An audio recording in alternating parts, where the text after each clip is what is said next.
26/11 ಮುಂಬೈ ದಾಳಿ ನಡೆಯುತ್ತೆ. ಈ ಪ್ರಕರಣಕ್ಕೆ ಸಂಬಂಧಪಟ್ಟಂತೆ ಮಾಸ್ಟರ್ ಮೈಂಡ್ ಅರೆಸ್ಟ್ ಆಗಿದ್ದಾರೆ. ಉಗ್ರ ತಾಹಾವೂರ್ ರಾಣಾಗೆ 18 ದಿನಗಳ ಕಾಲ ಎನ್ಐ ಕಸ್ಟಡಿಯನ್ನ ಕೂಡ ಪಡ್ಕೊಂಡಿದೆ. 26/11 ಮುಂಬೈ ದಾಳಿಯಾಗುತ್ತೆ. ಈ ಪ್ರಕರಣದ ಮಾಸ್ಟರ್ ಮೈಂಡ್ ಅರೆಸ್ಟ್ ಆಗಿರೋದು. ಉಗ್ರ ತಾಹಾವೂರ್ ರಾಣಾಗೆ 18 ದಿನಗಳ ಕಾಲ ಎನ್ಐಎ ಕಸ್ಟಡಿ ತೆಗೆದುಕೊಂಡಿದೆ. ಇಂದಿನಿಂದ ಉಗ್ರ ತಾಹಾವೂರ್ ರಾಣಾಗೆ ಎನ್ಐಎ ಅಧಿಕಾರಿಗಳು ಗ್ರಿಲ್ ಮಾಡ್ತಾರೆ. ತಾಹಾವೂರ್ ರಾಣಾನನ್ನ ವಿಚಾರಣೆ ಮಾಡ್ತಾರೆ ಎನ್ಐಎ ಅಧಿಕಾರಿಗಳು. ರಾಣಾನನ್ನ ತೀವ್ರ ವಿಚಾರಣೆಯನ್ನ ಕೂಡ ಎನ್ಐಎ ಟೀಮ್ ನಡೆಸುತ್ತೆ. ಇವತ್ತು ಇನ್ನು 26/11 ಮುಂಬೈ ದಾಳಿ ನಡೆಯುತ್ತೆ. ಇದರ ಮಾಸ್ಟರ್ ಮೈಂಡ್ ತಾಹಾವೂರ್ ರಾಣಾ. ಇವರನ್ನ ಲಾಸ್ ಏಂಜಲೀಸ್ನಲ್ಲಿ ಇಡಲಾಗಿತ್ತು. ಈಗ ಭಾರತಕ್ಕೆ ಕೂಡ ಕರೆತರಲಾಗಿದೆ. ಇನ್ನು ಎನ್ಐಎ ಅಧಿಕಾರಿಗಳು ಹೇಗೆ, ಯಾವ ಕಾರಣಕ್ಕೆ, ಯಾವ್ಯಾವ ಉದ್ದೇಶದಿಂದ ದಾಳಿಯನ್ನ ಮಾಡಲಾಯಿತು, ಕೆಲವೊಂದಷ್ಟು ಪ್ರಶ್ನಾವಳಿಗಳಿದೆ.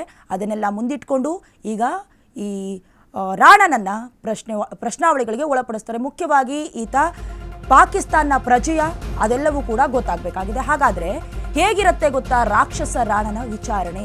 ಎನ್ಐಎ ಮುಖ್ಯ ಕಚೇರಿಯಲ್ಲಿ 2 ವಿಶೇಷ ಸೆಲ್ಗಳನ್ನ ವ್ಯವಸ್ಥೆ ಮಾಡಿಕೊಳ್ಳಲಾಗಿದೆ.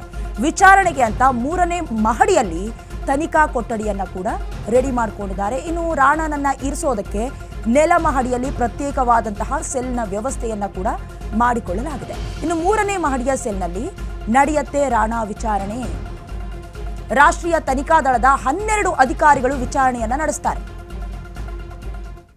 ಇನ್ನು ಹೇಗಿರುತ್ತೆ ಈ ಉಗ್ರ ರಾಣಾನ ವಿಚಾರಣೆ ಅಂತ ನೋಡೋದಾದ್ರೆ, ವಿಶೇಷವಾಗಿ 2 ಸೆಲ್ಗಳನ್ನು ವ್ಯವಸ್ಥೆ ಮಾಡಿಕೊಂಡಿದ್ದಾರೆ ಎನ್ಐನ ಮುಖ್ಯ ಕಚೇರಿಯಲ್ಲಿ. ವಿಚಾರಣೆ ಮಾಡೋದಕ್ಕೆ ಅಂತ 3ನೇ ಮಹಡಿಯಲ್ಲಿ ತನಿಖಾ ಕೊಠಡಿ ಇದ್ರೆ, ರಾಣಾನನ್ನ ಇರಿಸೋದಕ್ಕೆ ಅಂಡರ್ ಗ್ರೌಂಡ್ ಅಂದ್ರೆ ನೆಲ ಮಹಡಿಯಲ್ಲಿ ಪ್ರತ್ಯೇಕವಾಗಿ ಸೆಲ್ನ ವ್ಯವಸ್ಥೆ ಮಾಡಿಕೊಳ್ಳಲಾಗಿದೆ. ಇನ್ನು 3ನೇ ಮಹಡಿಯ ಸೆಲ್ನಲ್ಲಿ ರಾಣಾ ವಿಚಾರಣೆ ನಡೆಯುತ್ತೆ.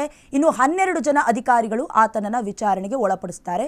ಇನ್ನು 3ನೇ ಮಹಡಿಯ ತನಿಖಾ ಕೊಠಡಿಗೆ ಮಾತ್ರ ಪ್ರವೇಶ ಇರೋದು. ಈಗಾಗಲೇ ರಾಣಾನ ಕೆಲವೊಂದು ಡೀಟೇಲ್ಸ್ ನೋಡೋದಾದ್ರೆ, ಈತ ಪಾಕಿಸ್ತಾನದಲ್ಲಿ ಮೇಯರ್ ಆಗಿ ಕೆಲಸ ಮಾಡ್ತಾ ಇದ್ದ, ಅಂದ್ರೆ ಸೇನೆಯಲ್ಲೂ ಕೂಡ ಕಾರ್ಯವನ್ನ ನಿರ್ವಹಿಸಿದ್ದಾನೆ. ಅಲ್ಲಿನ ಪ್ರಜೆ ಕೂಡ ಹೌದು. ನಂತರದಲ್ಲಿ ಕೆನಡಾಗೆ ಹೋಗ್ತಾನೆ, ಕೆನಡಾದಲ್ಲೂ ಕೂಡ ನಿಲ್ಲಿಸಿರ್ತಾನೆ. ನಂತರದಲ್ಲಿ ಭಾರತಕ್ಕೆ ಪ್ರಮುಖವಾಗಿ ಮುಂಬೈನ ದಾಳಿ ಹೂಡೋದಕ್ಕೆ ಸಂಚನ್ನ ರೂಪಿಸಿದ್ದಾನೆ. ಹಾಗಾದ್ರೆ ಇವತ್ತು ಎನ್ಐಎ ಅಧಿಕಾರಿಗಳು ಏನು 12 ಜನ ಅಧಿಕಾರಿಗಳಿದ್ದಾರೆ, ರಾಣಾನನ್ನ ಯಾವ್ಯಾವ ಪ್ರಶ್ನೆಗಳನ್ನ ಕೇಳ್ತಾರೆ ಅನ್ನೋದನ್ನ ನೋಡ್ತಾ ಹೋಗೋದಾದ್ರೆ, ಭಾರತದಲ್ಲಿ ಎಲ್ಲೆಲ್ಲಿ ಉಗ್ರರು ದಾಳಿಯನ್ನ ಮಾಡೋದಕ್ಕೆ ಸಂಚನ್ನ ರೂಪಿಸ್ಕೊಂಡಿದ್ದಾರೆ, ಇದು ಪ್ರಮುಖವಾಗಿ ಕೇಳುವಂತ ಪ್ರಶ್ನೆ. ಇನ್ನು ಈ ಒಂದು ಸಂಚಿನಲ್ಲಿ ಅಂದ್ರೆ 26/11 ಈ ಮುಂಬೈನ ದಾಳಿಯಲ್ಲಿ ಯಾರ್ಯಾರು ಭಾಗಿಯಾಗಿದ್ರು, ಇನ್ನು ಈ ದಾಳಿಗೆ ಹಣ ಬೇಕಾಗತ್ತೆ, ಕೆಲವೊಂದಷ್ಟು ಶಸ್ತ್ರಾಸ್ತ್ರಗಳು ಬೇಕಾಗತ್ತೆ. ಹಾಗಾಗಿ ಇದನ್ನೆಲ್ಲ ಯಾರು ಪೂರೈಸಿದ್ರು ಅಂತ, ಇನ್ನು ಸಂಚಿನಲ್ಲಿ ಯಾರ್ಯಾರು ಭಾಗಿಯಾಗಿದ್ರು ಅನ್ನೋದನ್ನ ಕೂಡ ಪ್ರಮುಖವಾಗಿ ಕೇಳಲಾಗತ್ತೆ.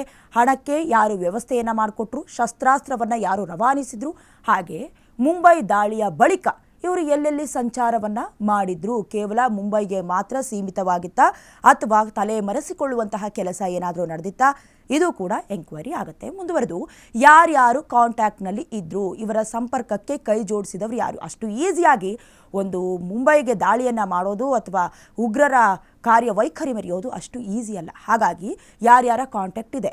ಇನ್ನು ಇವರು ವೈದ್ಯಕೀಯ ವಿದ್ಯಾರ್ಥಿ, ಈತ ಉಗ್ರನಾಗಿ ಬದಲಾಗಿದ್ದು ಹೇಗೆ, ಇದರ ಹಿಂದೆ ಯಾರ ಕೈವಾಡ ಇದೆ, ಎಲ್ಲವನ್ನ ಕೂಡ ಪ್ರಶ್ನೆ ಮಾಡ್ತಾರೆ. ಇನ್ನು ಪಾಕ್ನ ISI ಈ ಸಂಬಂಧ ಏನಿದೆ ಹೇಗೆ ಬೆಳೆದುಕೊಳ್ಳೋದಕ್ಕೆ ಸಾಧ್ಯ ಆಗತ್ತೆ, ಈ ಎಲ್ಲ ಘಟನೆಗಳ ನಂತರ ಆತ ತಪ್ಪಿಸಿಕೊಂಡಿದ್ದು ಹೇಗೆ, ಈ ಎಲ್ಲ ಪ್ರಶ್ನಾವಳಿಗಳನ್ನು ಇವತ್ತು ಎನ್ಐಎ ಟೀಮ್ ಏನು 12 ಜನ ಅಧಿಕಾರಿಗಳಿದ್ದಾರೆ ಅವರೆಲ್ಲರೂ ಕೂಡ ಈತನನ್ನ ಅಥವಾ ಉಗ್ರನನ್ನ ಪ್ರಶ್ನೆ ಮಾಡ್ತಾರೆ. ಯಾವ ರೀತಿ ಸ್ಪಂದನೆ ಮಾಡ್ತಾರೆ, ಎಲ್ಲ ಪ್ರಶ್ನೆಗಳಿಗೂ ಉತ್ತರ ನೀಡ್ತಾನ, ಕಾದು ನೋಡಬೇಕು.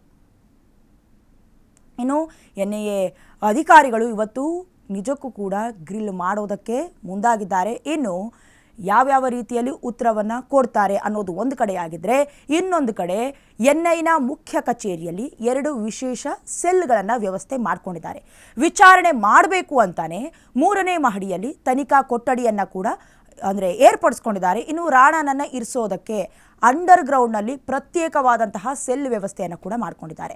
ಇನ್ನು 3ನೇ ಮಹಡಿಯಲ್ಲೇ ಅಂದರೆ ಅದು ಕೂಡ ಸೆಲ್ಲೆ, ಅಲ್ಲೂ ಕೂಡ ರಾಣಾ ವಿಚಾರಣೆ ನಡೆಯುತ್ತೆ. 12 ಜನ ಎನ್ಐಎ ಅಧಿಕಾರಿಗಳು, ನಾನು ಹೇಳ್ತಾ ಇದ್ದೆ, ಆ ಪ್ರಶ್ನೆಗಳನ್ನು ಇಟ್ಕೊಂಡು ಪ್ರಶ್ನೆಯನ್ನು ಮಾಡ್ತಾರೆ.